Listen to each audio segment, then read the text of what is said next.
We back again, ladies and gentlemen. Master Bass in the Chizim, baby. That's right. It's your boy Steve Keys alongside Mugumbya. And today we have a special person in the house tonight.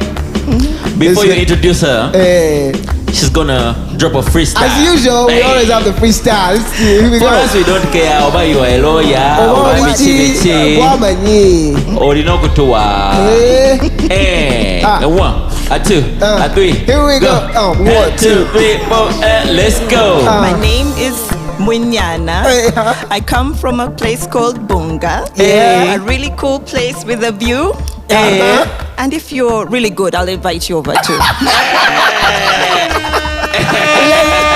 Blow, blow, blow, blow. This is one of our favorite parts of the show. At least you tried, man. It was all in the try. But you're not about to give me a contract, right? Definitely not getting a contract for that one. It's okay, Steve. You can say it. I can take it. I'm a big girl. You can say it. You get an A for effort. A whole medal. Thank you, guys. Thank you. Yes, we got a special guest in the Chizim, baby. Another lady. We're always happy to host ladies. Thank you. Not that we have anything against men. However, ladies are something special. Yeah. You are special, and thank you. We feel you play a big role in our creative industry. Yes. However, we need a lot more of you. And before we dive into the first question, first introduce yourself. All right. I always love this part. So my name is Solaire Munyana. I happen to be a narrative strategist. That's just, I know, Hold on. Hold on. Ask the question. A narrative strategist? What do those people do? So, a narrative strategist is just a fancy way of me saying that I'm a TV and film producer. I had to find a way to differentiate myself from everybody else, so I had someone use that term. Narrative strategist. Okay. So that's what I go by. I'm a narrative strategist. Have been in the business for close to 2 decades now. And what else could I say? I love stories. I'm obsessed with stories. I love talking to people. I like reading stories. Properly. I'm one of those people who's just like, can you please wrap it up? I'm one of those people who's like, okay, bye. Then we're in the parking lot for another 20 minutes. Okay, bye. So in other words, because all you ladies, you love these things. Yes, so you're one of the few who are making a living out of. Very true. My natural gifts. Yes, why not? You're making a living out of talking. I mean, it's what they do every day. So she was like, you know what? Let me be intentional. How can this be? I was paying attention. Yes. Let me be intentional about my gift as a woman who loves to talk. Yeah. Okay. What else? So I've worked in TV. I have worked in the film industry. I have worked in what could I call it? Ushers. I've worked as an usher. You know, people would be like, "Welcome to the conference. Can I please take your name?" And you smile and you act all polite. Yeah. I have done beadwork. I have done a bit of tailoring. A bit of it, yes. What do you mean? Beadwork, like making beads, like jewelry and stuff, Okay. Because my mom happens to be a fashion designer, so it was one of the things where she hoped I'll take her talent. But man, I don't have the patience. This business of cutting patterns and people telling you things don't fit them, I'm like, I don't have time for that in this life. So my creativity came out through, and I didn't realize it, of course, at first, but it came out through my storytelling. And it wasn't until I think I was probably 19 years old that I realized I could make a career out of it. When I was just like, they can actually pay you to actually tell stories. This is amazing. I can come up with an idea and put it out there and people pay me for this. I was like, this is really cool. So at 19, I pretty much figured out what I wanted to do with my life. Oh. Yeah. Okay. And just to give you an idea, I'm now 42 and 5 months, I think, yeah. Really? Count the months, yeah. First of all, 42 looks good on you. Yeah. Sent you. I'm just going to put that out there. Sent you, Steve, man. It's boosting my self-esteem. Sent you, please. No, seriously. I also like your name. Thank you. Munyana. Yes. It sounds like a movie. It's like from too exotic. You know what I mean? It sounds like it's from a Wakanda movie. Wow. Those names. Thank you. Munyana. You know? What does it mean? Where do they come from? What are those people? My name, at first I thought it only came from Western Uganda. So my mom is a Muganda, my dad is a Munyankore. So I was named after, I think, one of his aunts, his favorite aunts. So I took on her name, Munyana, and another aunt called Sarah. So my full names, which are many, the three of them are Solaire, Sarah, Munyana. Those are the three names that I go by. So Munyana means calf, and Nyana. A calf. So yeah, calf. But I realized Kenyans also claim it. There's a different variation of the name. But does it still mean the same thing in Kenya? No, I don't think it means the same thing. But Kenyans have it, Burundi, Rwanda, even in South Africa, there were some people saying that's our name. I was like, guys, it's all in the family. I'm sure we're all part of the same group. It's probably a Bantu name, so that's why I got the name Munyana. Oh, is it English? No, it's French. My mother has an obsession with the French language. She loves the language, loves the country. So she wanted a girl, and she just kept getting boy, boy, boy. So finally, when I came around, it was when I came around, it was just like, hey, finally the girl is here. So Solaire means sunshine. It's an indirect translation. She comes off serious. You don't come off as the last born. Man, that's what happens when you grow up with brothers. Last bones in the building. Man, me and my middle child, we're always the ones who are left out. No, you guys, you have your own set of rules. You're survivors. You know what I mean? Yeah, we're always by ourselves. Yeah. That's true. You guys are survivors. You know how to handle things. Did you study here? Did you study at all, first of all? That's a good question. Thank you for asking that. Did I actually study? Yes, I did. So I studied both in Kenya for a bit and then in Uganda for most of my education. So, of course, that adjustment from the Kenyan schooling and coming to Uganda was a bit of a trick for me, because I remember at the time, when we were in Kenya, it was all about free thinking and be a child and use your imagination. I came here, it was like 1 + 1 equals 2. Yeah, you don't explain. And I used to do those things of teacher, I don't understand. They'd be like, this child talks too much. The first time I got cane, it was a wake-up call. I was like, did you just... Welcome so to were you Uganda. Born in Kenya? Yes, born in Kenya, but I was in and out. So born in Kenya, grew up for a bit in Uganda. Of course, the 80s happened, you know what, with the disruption. Ended up going to Kenya, was there for a while, then came back to Uganda. Yeah. Okay. Yeah, so school was very interesting for me in that regard. Your parents were working there, I assume? Yes, were working there because, of course, we were living in exile at the time. So it was always that thing of there'll come a time when we have to go back home. We had Gaetano here. Yeah, our stories are pretty similar, that generation. Yeah. Exile. Well, some of us didn't get the privilege of leaving the country. Country, indeed. I think our parents did not. But anyway, I would like to ask you something very serious. Yes. Why do you think there are less ladies in this industry? Film, music. Basically, first of all, do you think that's true? Yes. I do think it's true. Okay. And I'll tell you why. When I was coming up as a teenager at the time, and I was working at WBS, that's where I met our boy, Hosea. So when I was coming from up... Hosea's days? Can you imagine? Okay. I've forgotten that she mentioned her age. Hosea is much younger than me. That's to be clear. No, because... No. There's no way. Hosea can't do much. Because Hosea... did Benon and Mabus's video when they were young. When I was still young. And then I'm not that old. You know. So you're not He's my mentor. He's your senior. You know what I mean? Yeah, senior. And also not just my senior, but also a senior citizen. You know what I mean? In this country. Hosea did Chameleon's videos when Chameleon was young. Yeah. Oh my goodness. When he was starting. So you can imagine. So... Anyway, he's saying we move on. Okay, all right. Sorry. So anyway, so it was at WBS when I realized, I think that there were very few of us women in the industry.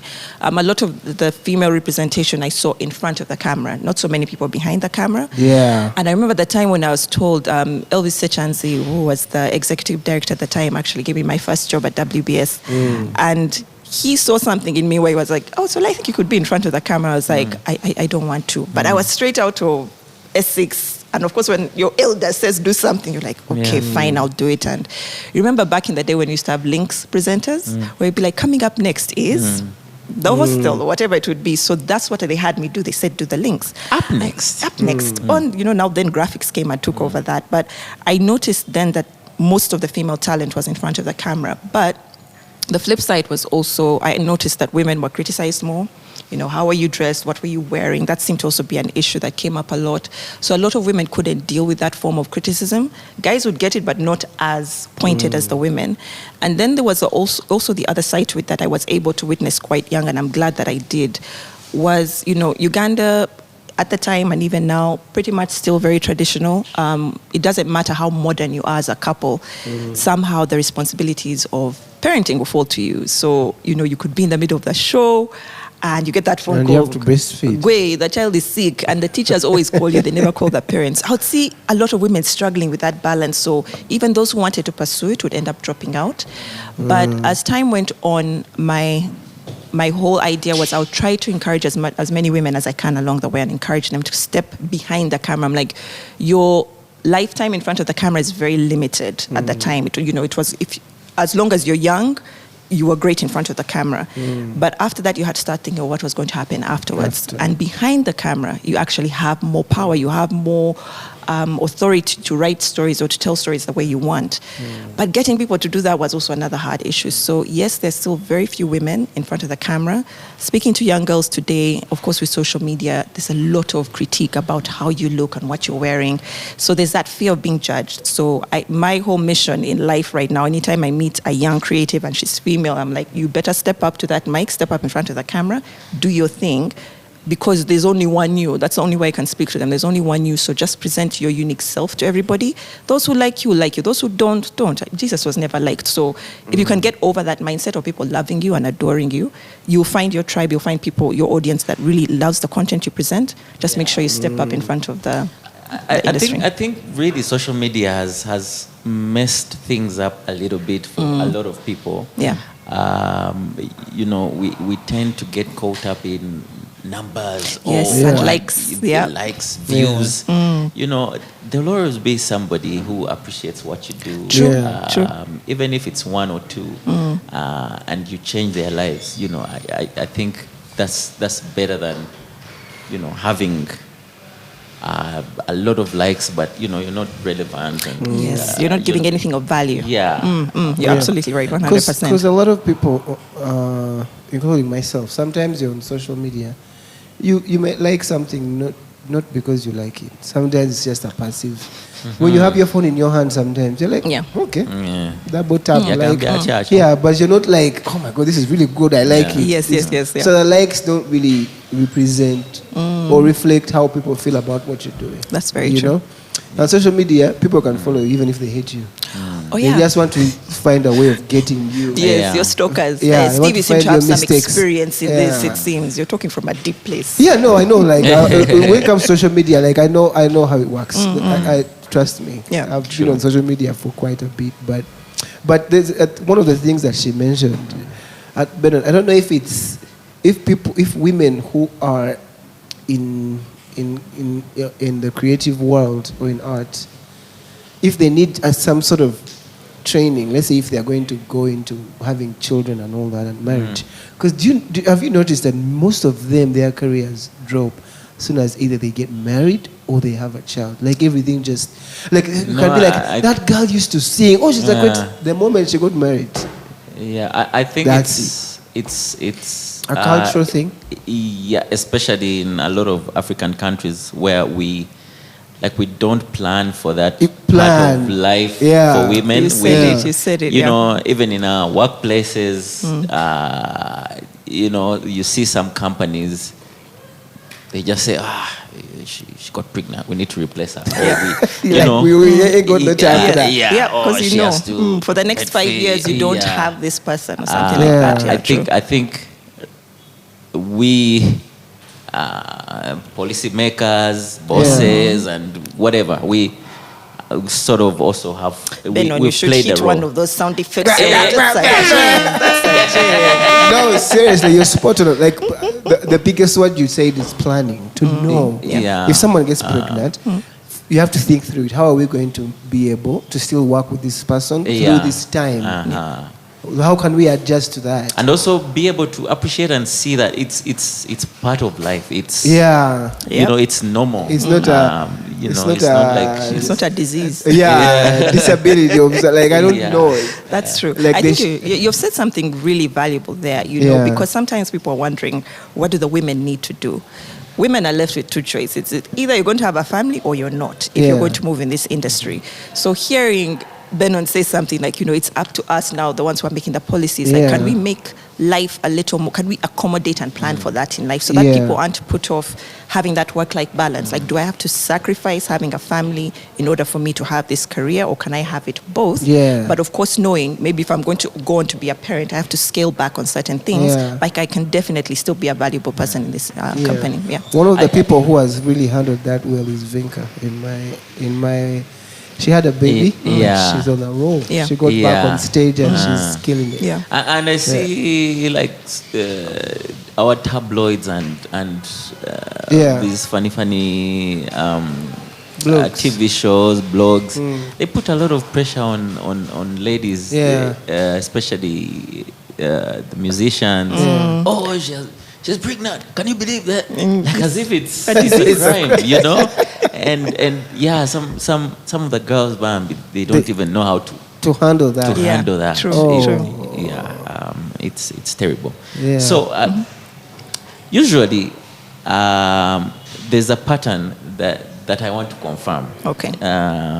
Usually ladies, even guys, Thank in goodness. our That's going world, to be like, I'm not an expert now. usually their parents, or growing up, there's a bit of, the parents are a bit open-minded. Yes. They're not boxed in. Should be a doctor, lawyer, that kind of stuff. True. What were your parents like? My parents are like my biggest supporters. I think I was and I recognize my privilege in that regard, that I'm very blessed. I think also being at the end of the line also takes pressure off of me. Like I have a brother who's a lawyer, so he took care of that. We already have lawyers. We already have lawyers. It's So okay, he off the hook. He took the pressure off of me. But I think specifically my mom, because she is a creative herself, she was someone whom I observed how she used to roll in the industry. My mom back in 2000, maybe it was 1999 or 2000, my mom is a Muganda. So her mother, who's my grandmother, obviously, was a very traditional, like when she hit, I think her 50s, she was like, I have to start wearing a gomes. This is a lady who's been a headmistress at Zambia, St. Peter's. She, is a teacher, but suddenly she went traditional. And I was just like, now I have to look like I'm a Muganda woman, and I'm going to be wearing my chikoi and everything with my gomes that has 5 meters worth of fabric. But, she was getting older, and my mom was just like, you can't keep wearing a gomes. For goodness sake, you have to wear, try and wearing a bui, She was like, I'm Muganda, chill me.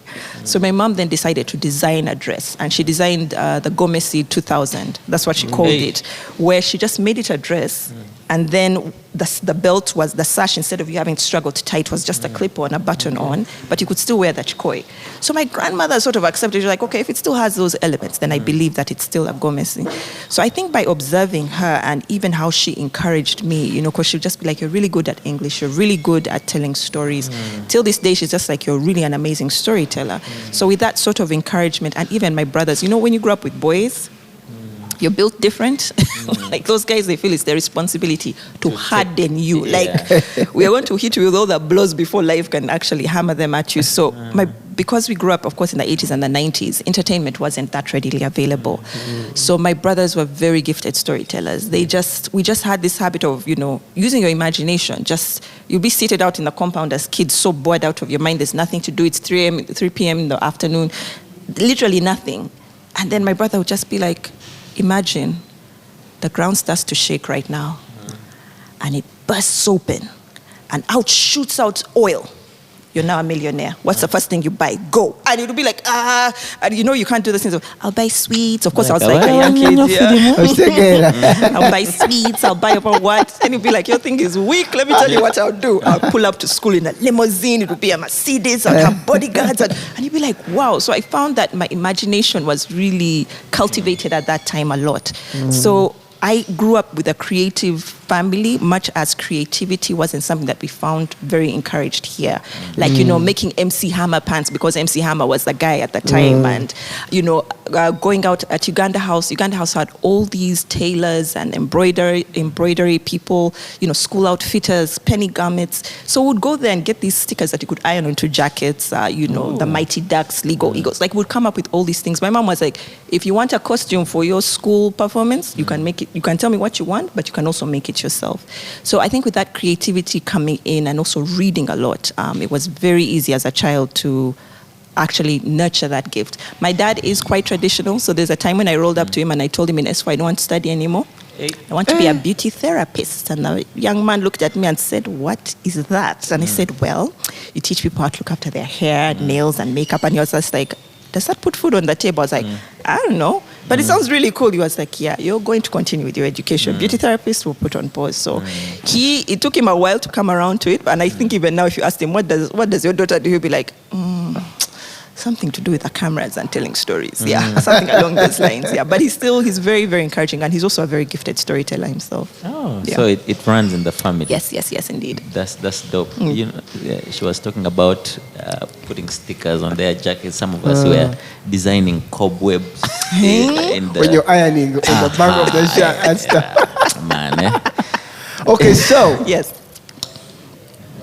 The big one in the room. Yes. Tell us about the hostel. Oh, the hostel. What do you want to know? Let her first tell us about the big projects she's worked on. And then we'll dive into the hostel. Oh, gosh, looking back, what are the big projects I've worked on? Or was that like your first, big project? That was the first project I was given creative control over with the hostel. But before that, I was working.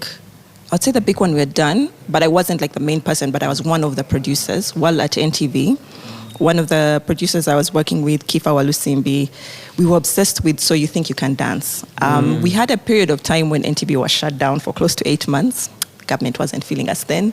So we were shut down for 8 months. You had to guess. We had to guess, yes. So we were, when you're just showing up to work doing absolutely nothing, like we're still being paid, but we're showing up to work and everyone starts getting a little, angsty, and they're just like, what are we going to do? My goodness, it's so boring. 1 week went to 2, 3 weeks, 4 weeks, a month. It stretched on. So during that time, we were watching a lot of stuff because there's internet, why not just watch? So You Think You Can Dance had just started. So Kifa keeps watching it and he's just like, you guys, I think we could do something like this in Uganda. And everyone's like, we don't have dance choreographer teachers, we don't have this. Like, we were listing all the reasons why it couldn't be done. Kifa kept pushing, said, this thing can be done. So he came up with the idea, instead of So You Think You Can Dance, he called it Hot Steps, right? So that was the first reality dance show that had been done, at least to that magnitude. And he was like, let's cover the country, let's go around. So I remember being a part of that and realizing how amazing it felt engaging with an audience right there and then, having people perform, people bring up their best performances.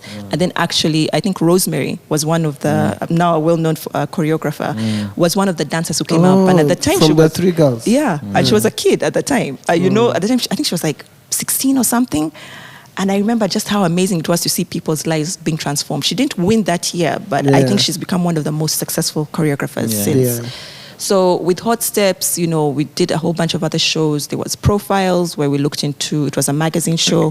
The great thing about working in TV, you are forced to work, well, not forced, let me not use that word. You're encouraged. You're encouraged to work under many different genres. Like, you have to learn, let's see, can I do a live music show, jam agenda sort of thing? Can I actually do a documentary series? Can I do a travel show? Can I do news? Okay, I never touched news because I was like, I don't even understand the whole aspect behind it, but I could do it, but I didn't want to do it. So it was learning the different genres, and then after that, figuring out what you actually did very well. So by the time I left NTV, 4 years in, I was itching to do something different, and that's when the hostel came up. Now, the hostel came as an idea because my first responsibility as a creative director was go find us producers. I was like, in this country of ours, where am I going to find them? Everyone has been taken up. So the hostel came through, and when it came through, it was an idea submitted by 2 music producers, Moses and Emmanuel. And they just said, Moses Sabiti. Sabiti. Yes. And Emmanuel, I remember his nickname was Buba. Yeah, so those were the two music producers, and it was based on their lives, the hostel. So when the story came, it was just about two guys and their perspective. So I remember looking at it saying, okay, this looks good, but where's the female element? Like, we're not feeling the females, almost like showpieces. So we tried to work on that, and then we much later realized, and at the time, sorry, let me just even backtrack. My boss at the time, Conrad Nkutu, says, okay, Solaire, come up with ways in which we're going to make money. And I came in as a creative, guys. Remember, my title's creative director. That's what I'm going to do, right? I create content, guys. That's what I do. And I was like, you create products that are going to bring money. Oh, so from NTV, you join... Fast Track Productions. Yeah. And that's when I was told, come up with ideas to make money. And I was like, that has never been my problem. There's a team called the marketing and sales department. That's their thing. They will deal with... Me, I know to create. Let those guys sell. It's like, no. You create what can actually sell. Yeah, because you creative, sometimes you have a tendency of just creating things that don't go anywhere. Then this guy flies to the moon. And where's the money? You know. So that was part of the challenge when he said, and he just said, I want you to come up with a concept for a daily show. I said, remember those shows we grew up watching? I was like, about which ones now? It's like Days of Our Lives, Neighbors, All My Children. I was like, yeah, that's in America. And they have entire sets dedicated to this. We don't have that. Do you see where we are? And he was like, yeah. He listened to me list all the excuses, said, So go about figuring out how we can create a daily show. And that's how it was one of those things of challenge accepted. He gave me a problem and he was just like, you solve it.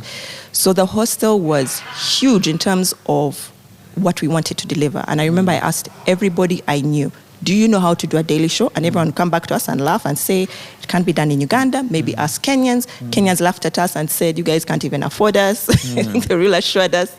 But they were willing to do it. I know, they were willing to do it. But then Conrad's thing was, this has to be done by Ugandans. Because that was his bigger picture. I actually want to create a place where people can be hired, where, it's almost like a learning curve. Come in, actually get hired, start working, and then... you can go on to build your career. So the hostel was huge. And I realized the time when I started doing it and we started to break down how much it would entail, what does it take to create a daily show? When I started reaching out to people and I couldn't find anyone within our community who could give me some clear guidance. Remember, this is early, 2010, roughly, 2009, early 2010. Reached out to a guy called Chuck Peters, who was a YouTuber. And at the end of every YouTube video, he was a DOP. He would say, hey, if you have any questions, reach out to me and ask. So I sent him an email and I just said, hey, from Uganda, it's a little country in East Africa. This is a project that we have. Like, you can't assume people know who we are. So I was like, we have this project coming up and this is what we want to do. And he wrote back in less than, I think it was 24 hours, he had responded. He said, Solaire, first and foremost, best of luck, because this sounds like a crazy project. But in order for you to execute this, this is what I'm just thinking that you need to do. You need to have a limitation of not more than 2 to 3 sets that you use on a rotational basis. How many characters you can have. And then he went on to share his workflow with me, his production schedule. And it was so important in that regard. Like, that's the reason why I am always giving back. If someone comes to me for advice, I always give it back to them because of what he said. And because of the kindness I got from a complete stranger. And he shared all of this with me, and that's how we started off the hostel. We brought on, at the time I knew we need scriptwriters. My only experience at that time in TV dramas was that I knew how to watch them. Like, I knew what made a good story. That's a great story, that's a good story, that one's fake. That's important as well. Because actually, so here, sorry. we have Julius. But Julius, for lack of better words, he can't explain any musical technicalities, but he knows what makes he knows a good song. He will listen to it and say, no, I don't like that song, or I like that song. Exactly. As simple as that. And I think that's also another important thing for young creatives out there, or people who are in the creative industry, to trust your gut. There are things that you know. You can't explain it. Like for me, my tell sign to know that something is good is that I get goosebumps. I can actually feel it when it's a good story, and I'm like, that's something, and I know immediately follow that. But the minute I ignore it and let it go, I won't remember. And maybe much later, someone will say it, and I'll be like, damn it, I had that same idea, and now somebody else is actually executing it. So it was following my gut and just knowing that I know what makes a good story. I know what, and Gossip Girl at the time was huge. I think Desperate Housewives was also another big thing. 24 was a big thing. And let me tell you the amount of resistance that we got from people. When we finally got good people on the show, one of the things we made sure, I got people who were much more experienced than me on board. People like Kwezi Kaganda, Konso Buzabo, who are very gifted script writers. And then even with their addition, we realized we needed more. So we had to get editors who knew how to edit shows like this, because not any editor could do it. So Esther Chintu joined us. Esther coming from Makutano Junction. Finally, a female. A female, yeah. No, but even Konso is a female now. Konso is a female, yeah. Okay. So it was good because we needed that female balance. How do women talk? How do they express their emotions? All of this has to come through. And I think we went for 8 months after we shot the pilot, pitching to every company you can think of. Our MD at the time, Conrad Nkutu. There was no door that was shut to him. He was a former managing director of Monitor and had also been at Nation Media Group. So we had access. We could get into that door. But walking into that boardroom and convincing guys, the guys are seated looking at you as you're pitching your heart out, and you're like, so guys, this would be a really great show. And you show them the pilot, and they're just looking at it going, who is going to watch this? Me, I watched Desperate Housewives. I remember a classmate of mine telling me that, and I was just like, what? You're supposed to be supporting me, like, what's going on here? She was just like, me, I don't have time to watch these local shows. Me, I watched Desperate Housewives, and I was like, wow. Somebody else said, a local production. I have DSTV, I don't watch local productions. I was like, you guys. So how are we going to grow the industry if you don't support us? So with Hostel, in the very beginning, once we realized the amount of work we had in front of us, we knew how much it was going to take, one, in terms of time. I remember personally saying to myself, because at the time I was probably 28, I'd gotten a job of a lifetime, opportunity of a lifetime. Someone saying, I don't care what you do, just 2 things, manage your budget and manage timelines. That's all. And you better make sure you keep an eye on both of those. So having that freedom finally, when you're complaining, man, if I was a boss of this place, man, if they would just give me the room, the things I would do. Hey, now the opportunity has come. Now you do it. What can you do? And I knew by building the right team, that was part of it. Yeah. Getting people who were smarter than me on board was part of it. I had to be a leader, not a boss. Tough. Yeah.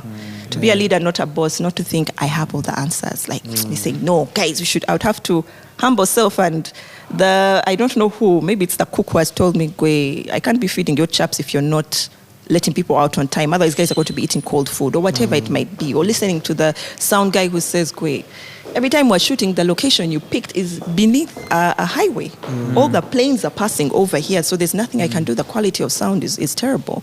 So having to make myself a student, and also knowing that YouTube, I was a student of the University of YouTube from very early on.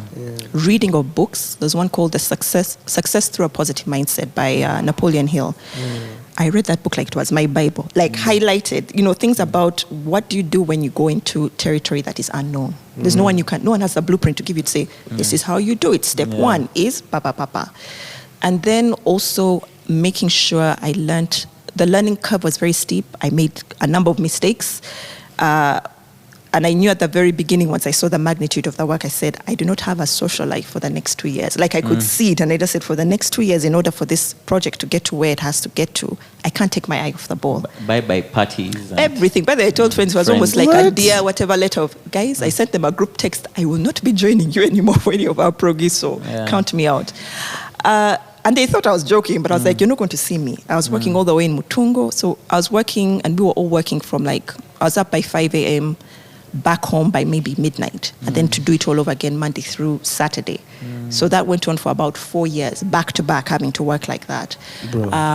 Just making sure you can't fall sick, you can't afford to fall sick, right? If you're sick, you show up.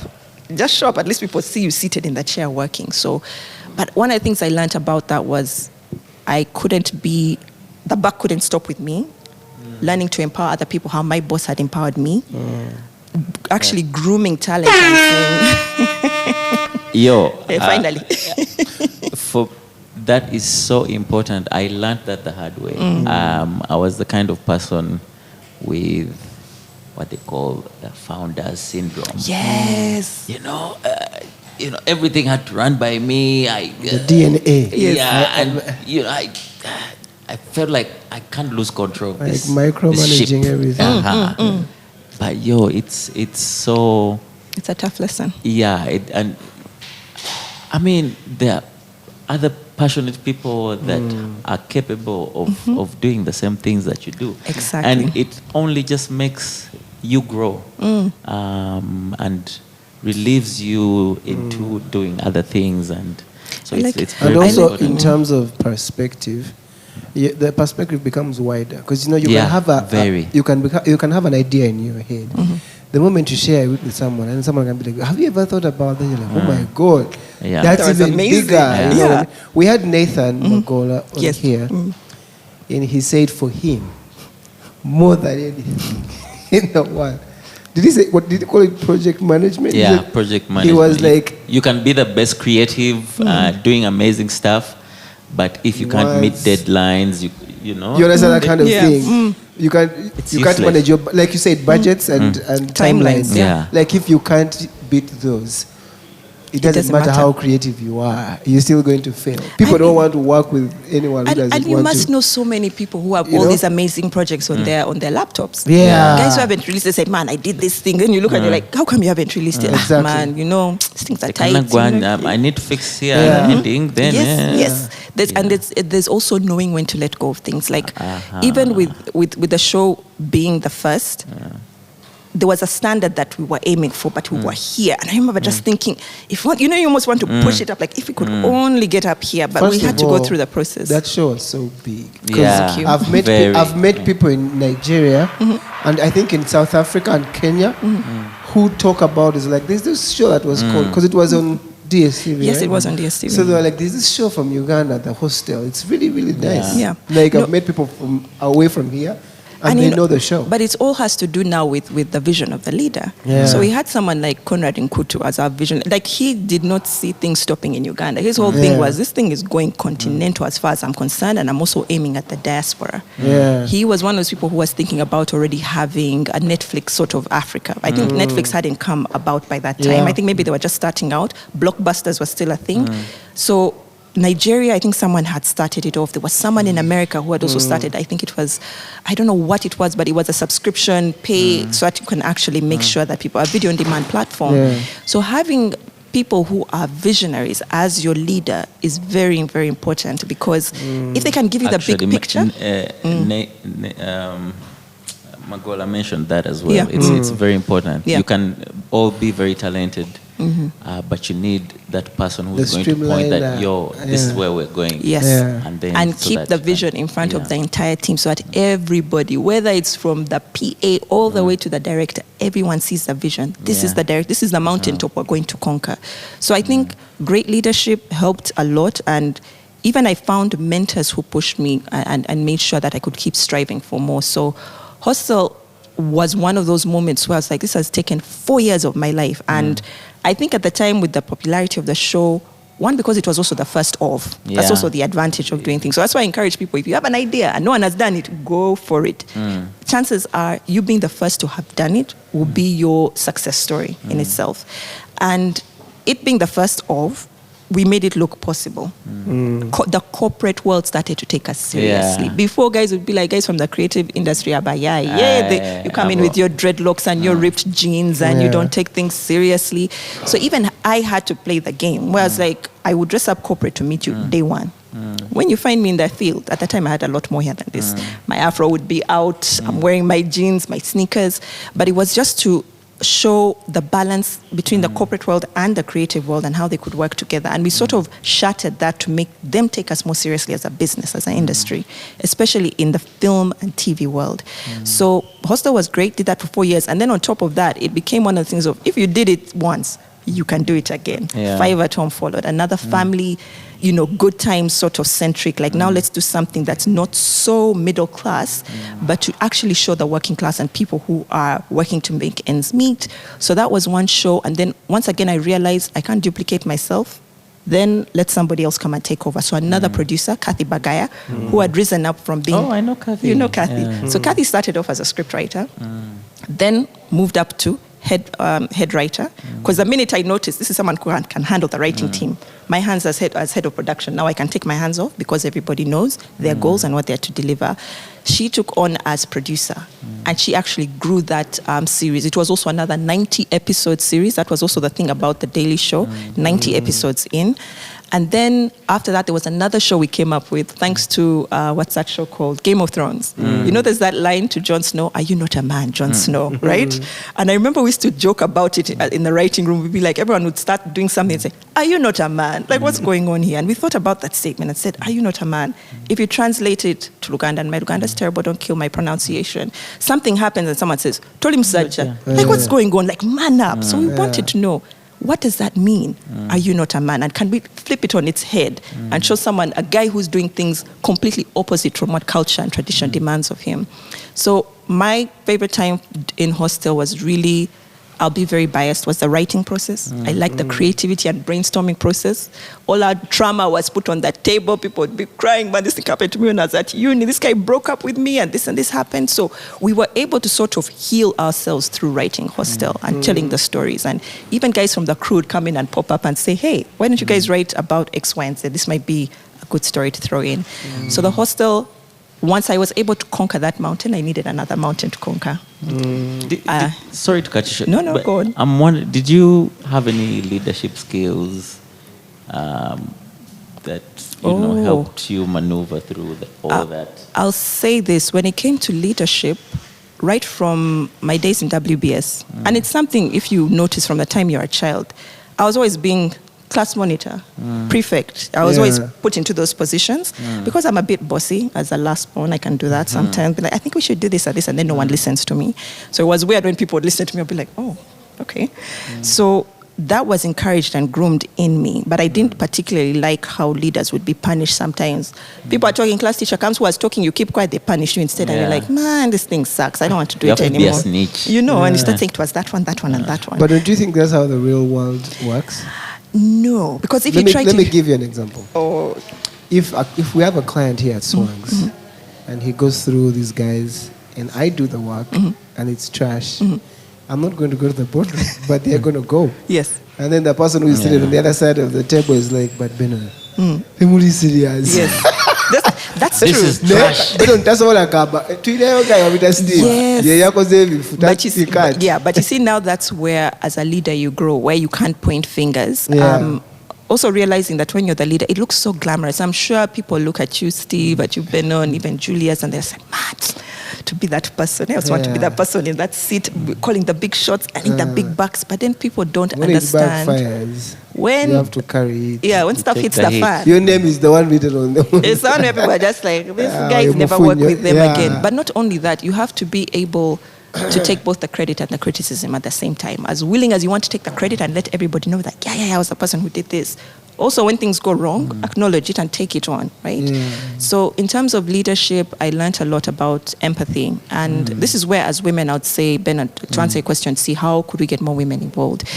Women sometimes are critiqued for their emotions. You're such an emotional person. You're so sensitive. Oh my goodness, you're sensitive. I just said this thing and you blew up.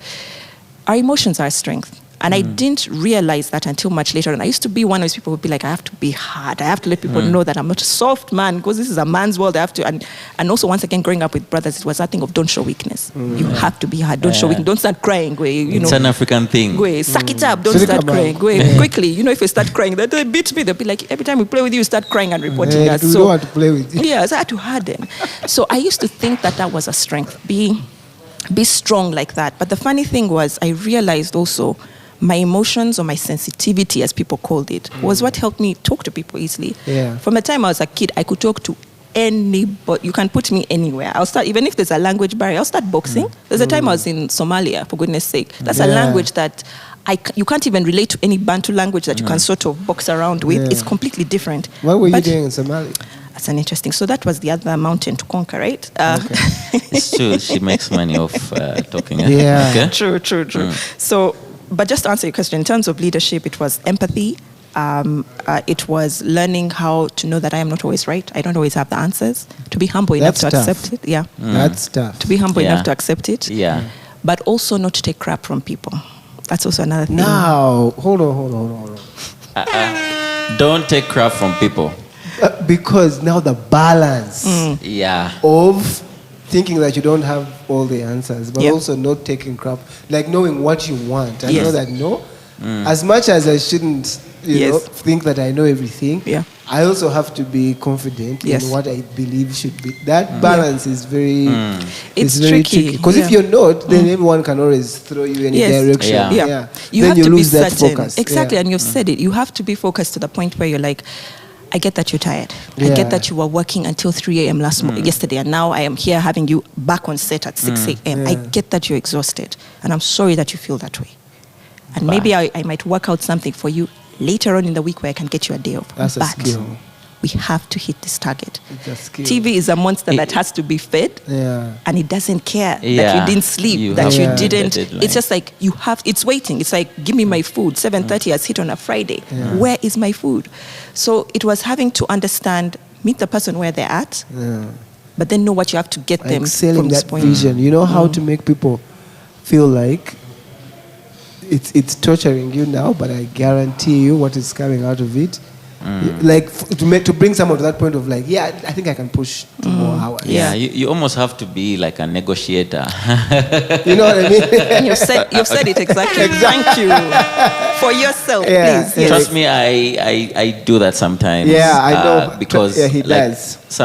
sometimes we can have an 18-hour day shoot. Yes. And the client needs the cut, needs a fast cut, you know. Yeah. You know, there are unreasonable timings. Yes, and, yes. you Or if we know, want it tomorrow, it's only 5 minutes. What's your problem? You have to. It sit can be with the crazy. editor and you're like, yo, we need to do this. And you have to But encourage we're them, all yeah. humans. Yeah. You know, they can get tired or they have Issues at home. Yeah, issues at home, responsibilities. Yeah, so empathy plays a lot. It Actually. does. And you also have If to you're a know when to leader. fight for your team. Yeah. That's also another thing. My whole thing with the team that I promised them, and every time I'm in a position of leadership, I'm like, I will cover you. I promise that I'll cover you. Almost acting like a buffer, a cushion, Actually. a bumper. Yeah. Benon, Yeah. I'll give you your flowers now. Yeah. I think he does. Oh. No, like Applause. There are days he'll be like, yeah, I think you've had Yeah. let's try again. What we do, just let's do it early tomorrow. Yes. Instead of like he's you- able to tell that I think we've pushed. No, it. sometimes you can see that I'm not going to get anything creative out of this guy. Truth be told, the tank Yeah, is look, empty. let's The yeah. tank is empty. Yeah. No, it's absolutely, and the Yeah. empathy in terms of even now just protecting your people, covering them, but it has to be a partnership of, Yeah. if I cover you, promise me this. That Yeah. Because we're in Promise this, me, we're in this together. If things backfire and you keep things to yourself and you shut off, you switch off your phone and I can't reach you and the client's screaming at me and I'm like, hey, now what do I say? How do I protect you? So I think also being comfortable with the idea that not everybody would like you. Yeah. That would be my last one in terms of. And even as women, we struggle with this, but I think even as creatives, you want people to like you. You like want to you. get along. Everyone You to want like to be a big you. family because that's what you've said. We're a big family here. You guys, let's look out for one another. And then you realize this person is upset with you because you made them work. And you're like, but that's your job. Yeah, Like, that's why you're we're paid to do here. that. And it's having to, once I actually understood that, and luckily, once again, I put this to my childhood and my family. This whole thing of being liked, they used to just stop wanting to be liked. Like, what's this whole business of you? This person would be like, and then what? Did you die? Yeah. And you're still breathing? And I'd be like, actually, the world is still moving on when this person doesn't That's why, like man, me. social media is a bad It's- syndrome. Like, we want likes, want to be liked. The Yeah. validation. Validation. And Yeah. then you go to the extreme of doing crazy things. Yeah. Because And then it's at an the end of the addiction. day, you're like, And that's the thing, to know that you're a human being who's very fallible. Like, you can fall for these things. You'll see people falling for it saying, how could you do that for likes? But the truth of the matter is, once you get hooked on that high, Yeah. it's very easy. Dopamine. Yeah, it's like, I need them to do it again. I need them to say my thing was great. I need them. Yeah. And I'm really thankful that even for me, when social media was just starting up, when the hostel was out, like doing these things of recaps, I was learning from other shows. I'd look and see how do they promote, and then I'd do the same thing. You have to write a synopsis for every episode. You have to be able to do an episode tag. The NTV programming manager, Pamela Amwai, would be teaching me these things. Solaire, you have to do this. This is our client telling me what to do. Yeah. So that was the partnership. I had to say, okay, let me learn what I need to do in order to execute this job. The constant learning, I cannot express it enough. You will never know everything. Yeah. I had to read a book about project management. It was there's a life skills sort of series. It was that's where all my do you know money what was it's going. called? I'll find it, but I know it's very small, and it's called Project Management Life Skills something. It's like a series, different things. So I remember it would give me it's just short. You know, if you don't want to read too much, just they're like. We'll need to dig it up, and Yeah. We need to get because The- here we have Benon and Julius. Like sometimes we have a show, and that show has to be detailed up to almost like every minute. Like what happens at 8? Yeah. Who is coming on? What are they going to say? What are they going to wear? What are they, like everything has to be. The project has to be managed. Yeah, because now when you because Steve, when you think about even you as a musician, I was very fortunate to watch Steve perform just on camera. I mean, on a laptop. But I saw how you engaged. He thinks that. Yeah. Don't worry. Next time I'll take you to watch him live, not on laptop. Not on laptop. It's a different experience. Please. But there's a way in which you engaged with the audience, and you said, "I want you to sing along." And I think it was, "I love what I do." Yeah. And you put it in a way that the experience was what was, because it was at a SOFA event, right? Yeah. And please Google SOFA. I don't even have the thing to explain it. Maybe Steve will. But you made it such an experience with the audience that even me who was watching on the laptop, I felt like I was there. I was just like, man, this would have been cool if I was there to experience it. So even now, as you're talking about Benon and Julius and how they're planning minute by minute, what's the experience you're giving to your audience? Yeah, the reason why you are doing what you're doing. That's a big word. Yeah. But what did you study? I studied broadcast journalism, so I did mass communication. I'll have you know that I was kicking and fighting every step of my education. I feel so bad for my parents, but I was just one of those kids who was just like, I don't get the school system. Yeah. I really don't. I don't get the cram work. I don't get why you won't explain to me. Yeah. If I put up my hand, I'm being punished for it. So it used to frustrate me a lot. And the only subjects where there was freedom, English literature, things to do with English composition. So when I finally went to A-level and I was doing history, economics, and literature, and divinity, I love divinity because, of course, it's a different way of studying the Bible. You're studying now the history of the times. You know, you're not just studying what Jesus said or what Moses said. What were they eating? What was the landscape like? The stories are written. They're just in the little text.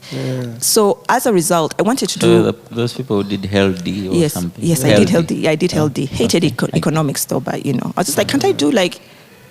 remove the E and I can do everything else? No, it's never been done before. So I liked, when I was studying that, I was curious about what I was going to study at university. I didn't even want to go to university. I was like, there's nothing there for me. I don't see the point. At 19? Yeah. I thought people usually don't know what they... I think they do. They do? But they're not encouraged to... The smart ones. Those ones. The Lucas ones. The ones with big heads. The ones who wear glasses. I wasn't wearing glasses at that time. But yeah, I would be one of those big-headed kids. But I'd say big-headed in the sense that I was curious. That was my thing. Curiosity, yeah, that's a good word. Yeah. In fact, when people ask, can creativity be taught? Someone, I'll drop another book title here, Curiosity by Brian Grazer. He's the one who finally changed my mind about it because I believed creativity could be taught. Brian Grazer says it can't. He said creativity can't be taught. What can be taught is curiosity. If you can encourage people to be curious. They are creative naturally. The creativity will come in. Okay, so for you, do you believe creativity can be taught? No, now I don't. At first, but I might, past me might be like, what? I think it can be taught, but when I looked clearly at how I teach creativity, it's curiosity. Yeah, that's what I feel like curiosity is the foundation of creativity. Yeah. Like you want to see what's going to come out of if we do this, that, if we even science.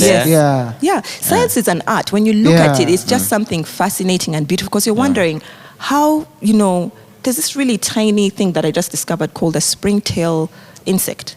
You can barely see it, but it jumps really high. Like it's like a tiny thing and it jumps from here to there. And I was just like, never really bothered about it. On YouTube as usual, some guy has a channel dedicated to all these amazing insects. And he actually documents how this springtail jumps.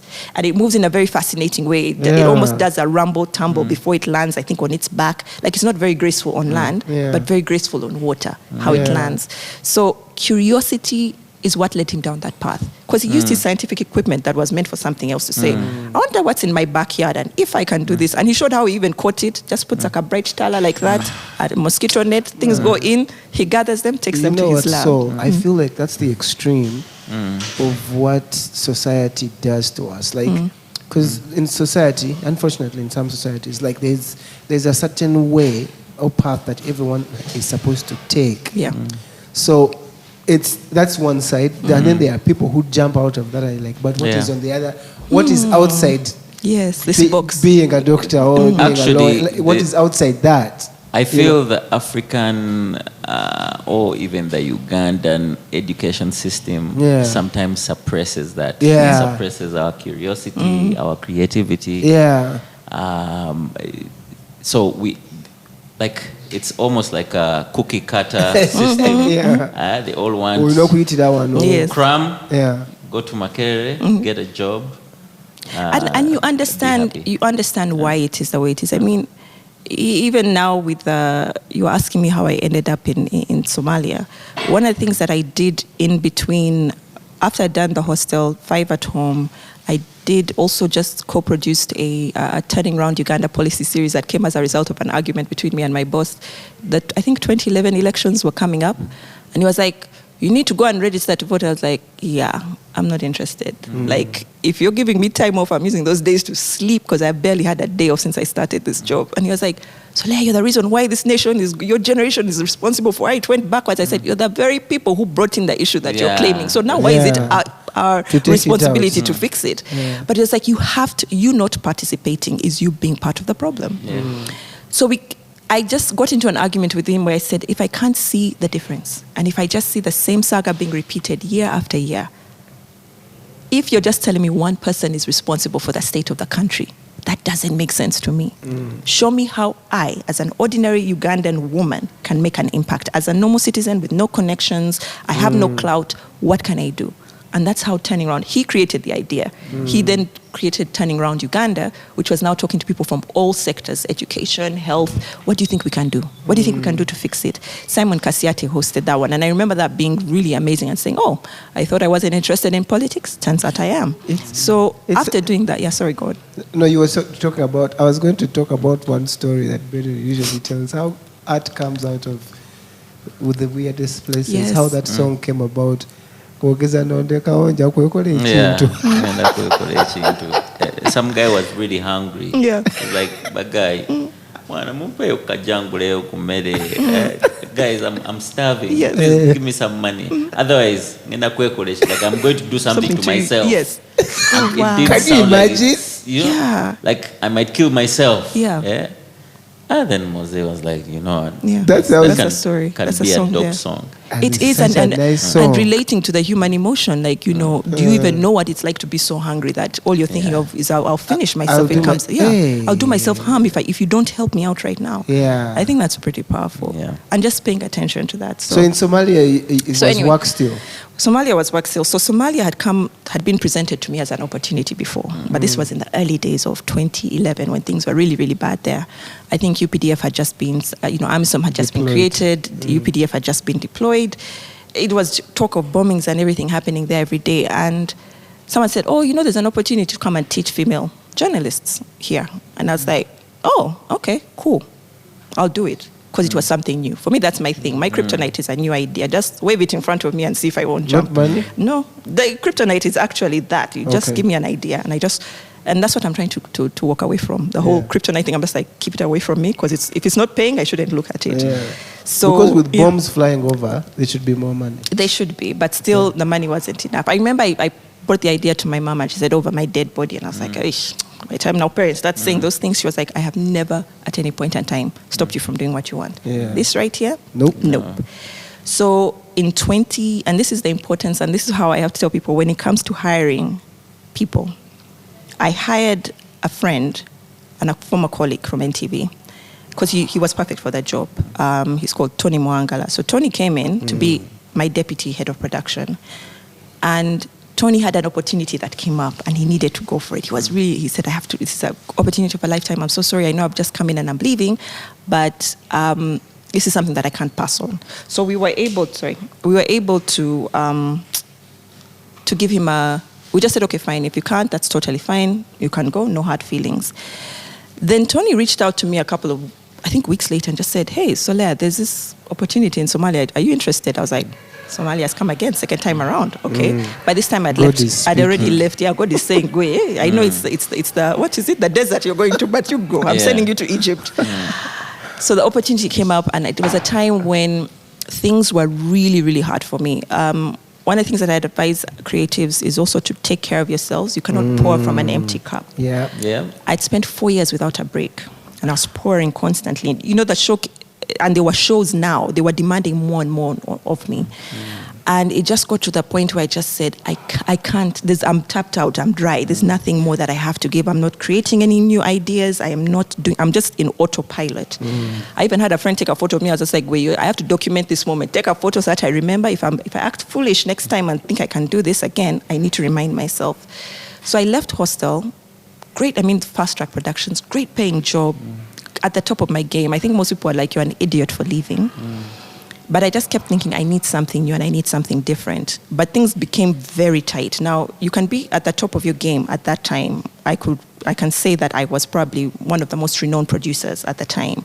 Had been able to prove my worth by producing a show that produced money, as my boss had asked, and not even just one show, but many shows. And it wasn't just me alone, of course. It was a whole team of people plus the leadership team. But I had proved my worth, right? And I couldn't get a job. Yeah. Like, guys looked at me and said, you are too expensive. We cannot hire you. And I remember thinking, what the heck? You're the same people who are hyping me up. Like, man, so if you leave those guys, I'll hire you. I'll hire you in a heartbeat. Do you know how much money you could be making? So I thought, okay. Within 6 months, my savings that I'd put up maybe for a year were tapped out. I took on productions that I shouldn't have. You know, you start doing documentaries where they say, go to Arua, go to Kabale, go to this. I'm carrying maybe a 5-man team. Accommodation, travel, everything is on me because it's those things of after 30 working days or after 90 working days will pay you. And that thing just broke me. And I remember thinking, what the heck? For the first time in my life, I hit rock bottom. I was like, it doesn't matter how brilliant I am. It doesn't matter that I'm probably the most gifted person in this industry. It doesn't matter that I have all these connections. I cannot seem to get any work. But the good thing was at that time was when I met up with my cousin Benon of Katumba, of South Africa, the Pop-Up group. And I just casually talked to him one day. I think one time he came home to visit my folks. You know Ben? South that Africa. Ben. That Ben. Hey. The one who He's my good friend. That guy is a good guy. Yeah. Ben is great. Yeah. So Ben, I think, is also the last born of his family. Very, very quiet. Comes from a loud family, singers, gifted and everything. So whenever he would come home, he was a quiet kid. He wouldn't talk much. He was shy. I was just like, this cousin who doesn't like jazz, Manak. You know, if you can't keep up with us, man, I'm going to leave you behind. So one time he comes home to see my dad. They're very close. He comes home to see him, and he's driving this massive Ranger pickup. Like, I remember looking at it saying, this thing looks like it's out of 24. Like, what the heck? So he comes out of it. I'm like, hold up. This homie was footing just the other day. Who's right? This guy is like, this might come. It's like, He goes in, talks to my dad, everything goes well, then he leaves. So I asked my dad, what's Ben's story? He said, you didn't know this guy has performed for Prince Charles, over he's performed where his group is doing well. Yeah, I was just like, get out. So that's when I sat with my cousin, I was just like, tell me about your story. I spent close to maybe a full week talking to Ben, talking to the rest of his colleagues, George, Charles, sat with them, and I heard everybody's story of how they got to where they were. And I just thought, once again, the goosebumps came, and I said, this story has to be told. So I came up with the idea of Opera in the Dusty City. I wanted to showcase African music talent that had not been presented the way it was typically presented. So I wrote it, but I had no money. Remember, I'm broke. I've already spent all my money on everything else. An opportunity comes knocking. Esther, who used to be the editor at Hostel, says, Solaire, Maisha Film Lab. And HBO have put out a call for female directors. HBO. Yeah, you can do this thing. Yeah. I first looked at the requirements. When I saw must have script ready and character Bible, I said, I'm ready. Yeah. I have it. So I say this to say, stay ready so that you don't have to get ready. Right? Stay ready so that you don't have to get ready. Stay ready. So that you don't have to get ready. Yeah. When the opportunity presents itself, you just go. You're like, I have it. I have the song. You know, someone be like, oh, Steve, I have the song. Song list, right? The album's already complete. I managed to complete this.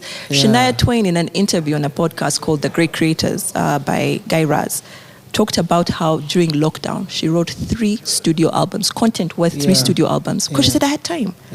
For the first time, I'm not being put on pressure of deliver by the record label. So because I was ready, I submitted immediately and I was selected. I just had this gut feeling. I was like, this thing was meant for me. I have to do it. So myself and another lady called Jangara Michelle won. And we went through the process of mentorship. Me who thought, boy, I have 10 years under my belt. I did the whole still 400 episodes down. What are you saying? I know my stuff. I went back to being a student, having to be told that's not how you write the script, write it like this. This is not how you place the cameras, you place them like this. I had to, it got to a point where it was a mantra in my head, bite your tongue. You had to unlearn. No, and I had to bite my tongue. I was like, bite your tongue. Don't say, but for me, it was bite your tongue. You wanted to. Teacher. I think you should. This is how I've always done it. And my mentor who was working with me was Zippy Kumundu, right? I was working with her and a whole bunch of other mentors who walked me through the process of script writing. And you guys, that unlearning, 4 people talking to you, saying how you're thinking, trashing it like this, remove this. So the one thing I also had to fight for during that process, I said, okay, I'm here to learn. And then they said, you can only pick one character. Ben sounds like the person whom we should be focusing. Pick on Ben. I said, the homie himself has told me, if it's not him, if it's not all of them, he's not doing it. So my compromise was, the story is the main character. The music is the main character. And that's how I wrote Opera in the Dusty City. Another person who believed in me after that, Phoebe, who was the program director at Maisha, then pushed me forward to go to a film festival. It was in July, Sweden, up north. I'd never been to this place. The African girl was freezing. And my film was the opening film. You guys, I had layered myself. I had my hoodie, I had a jacket, I had gloves, I had everything. The minute my film started to play, everything started coming out. I took off the jacket, I took off the gloves, like I was sweating in the background. And then to have people clap. And then they asked, in Uganda, you mean you have these things? Do you have And I'm looking at them like, bro. I was like the ambassador. I was like, man, are you into adventure? Man, we have the whitewater rafting. We have all the big 5 that you can see. We have a mountain that you can climb that has snow. Like I went into it really deep. So I had those people who believed in me. Now during the process, while I was doing Opera in the Dusty City, came Tony, who said, Solaire, there's this opportunity in Mogadishu. Do you want to go? I said, heck yeah, I have like 0 shillings in my account. Yes, please, I don't care. They said, all right. That interview happened so quickly. In 48 hours, I got the job. But they first asked me, do you know where you're coming? Because you're just saying yes. Do you know where you're coming? I said, yeah, I'm aware of where I'm coming. It's Mogadishu. It's in Somalia. It's up north, Horn of Africa. I know where I'm going. So they said, yeah, we're looking for a deputy head of production. We're part of the information support team here. And we support AMISOM and UNSOM specifically, which has to do with more of the political side of things. And I was like, yeah, cool. I went into another situation where it didn't matter how creative you were. This is a different environment. You can't go out and shoot. At least then I couldn't. You can't just go out and shoot. You cannot go and interview people on the streets. You cannot do. There were so many limitations that creativity took a different turn. How do we recycle content that we already have? How do we go about pushing messaging that we need to do in a different manner? And how do you listen to the people of the country, of this specific place about their own culture? Your things of, for us it's Kawa. Women can talk to men anyhow. There's no disrespect there. But then there's a different way in which you have to do it. The dimensions are different. Study the culture that you've come into. Don't come in and say, for me, the way I do things is right. You guys, you don't know. Shock. So it was a culture thing of, once again, becoming a student. Sit back and observe. How are things done? Work in a very hostile environment, yet you have to put out this programming. So it was a challenge on my creativity. My leadership skills were tested. They were really tested to the point where I was just like, Yamawe. I learned about managing expectations of clients, but at the same time, you also have to manage your team at the same time. And then there are people whom you have to please. You still have to live. Did you make some money at least? Of course, the money was made. But the thing was, and that's the thing, I think some people get deceived by, especially when you're going to work in hostile environments, you earn every single penny that you are working for. It's not that guys are dishing out things of, hey, here's the money. It's for you are going to work. A situation where you're thinking everything in your body is telling you, run, leave, move. You have to stay there and work. The first time I experienced a bomb attack and then had to go back. I remember just going like, are we going back to work? And guys were like, where do you think we are? Like, what's wrong with you? Like, you know how you feel that when they blow up rocks in Muyenga and the place sort of shakes? That would be the sensation. So you hear it, but my mind wasn't connecting. But then afterwards, when you start hearing bullets, you're like, oh, okay, this is real, this is different. Yeah. But then we were not in the front line. That's the thing I have to make very clear. We were quite safe where we were. But, and it was realizing that there are other people, of course, who are sacrificing their life and whose lives are really, really in danger. But it was being aware of that environment and working in it, working in that pressure and being able to deliver the work as your client has. Everything was really time bound. You have to deliver. So I was there for about 2 years. It taught me a lot about leadership, about also relying on myself a lot. There are things that can be stripped away from you that you don't realize. The things that you could commonly lean on. Oh, I can easily pick up the phone and call Benon and ask him for some music tracks. I need Hosea to come and shoot, whatever it might be. Oh, I need Steve to help me with this. It's not there anymore. Now you sort of have to work with what you've got. But I met some really amazing people there. And we did, I think we were there for the country's first elections that were being held there, because that's how huge an event it was. And it was incredible. We had amazing leaders. My goodness, our team leaders were amazing.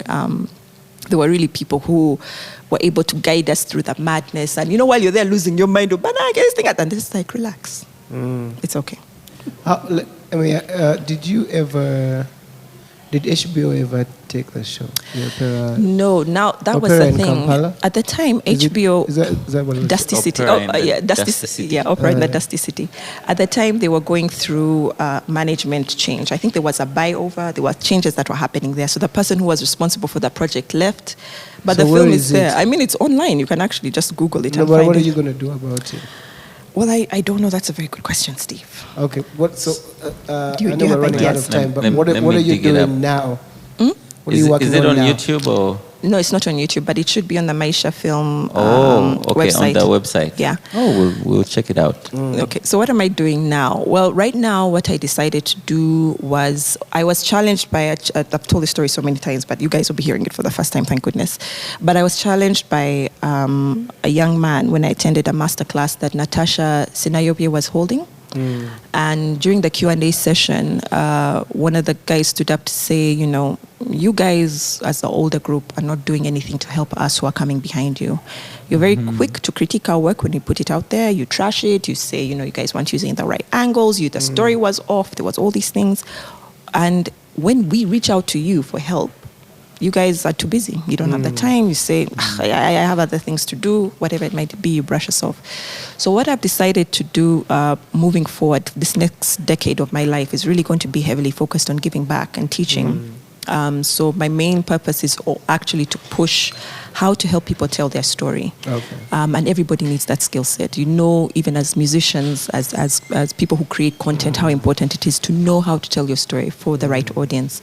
So whether you're a student who's applying to go to university, because most universities now require 2-minute videos, especially if you're applying abroad, or you're someone who's a YouTuber, TikToker, a video gamer as well. How are you doing that? Do you have like a masterclass website? Well, hopefully there's some plans, hopefully. Okay. There's some plans to do that, to take it, to be more viral. But for now, I do have a channel called The Narrative Strategist, where I do help, just those little tidbits. Yeah, that's on YouTube. Yeah, okay.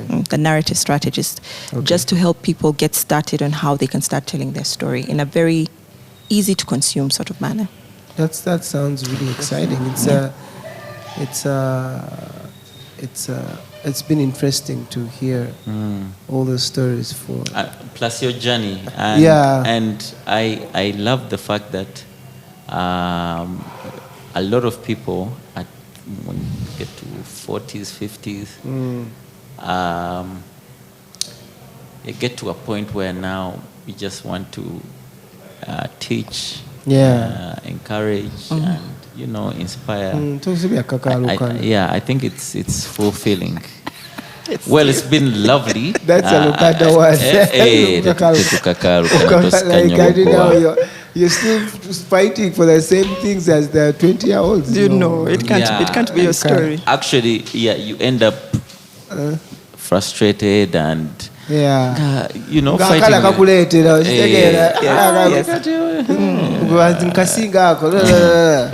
Oh my God. Anyway, so we're doing our trivia before we end the show. Okay. So the rules are no explanations. Okay. Yeah, just answer the question. Okay. We go? Yes. Men or women? Men. Pants or a dress? Pants. Social media or mass media? Mass media. Social media. So which one is it? I want wanted you to explain it, but you said No explanation. explaining. Okay. Mass media. Actually, some of them are tricky. They might get you in trouble. Okay, but- mass media then. Okay, mass media. The hostel or hot steps? Hostel. Korean soaps or Nigerian movies? Korean, the soaps.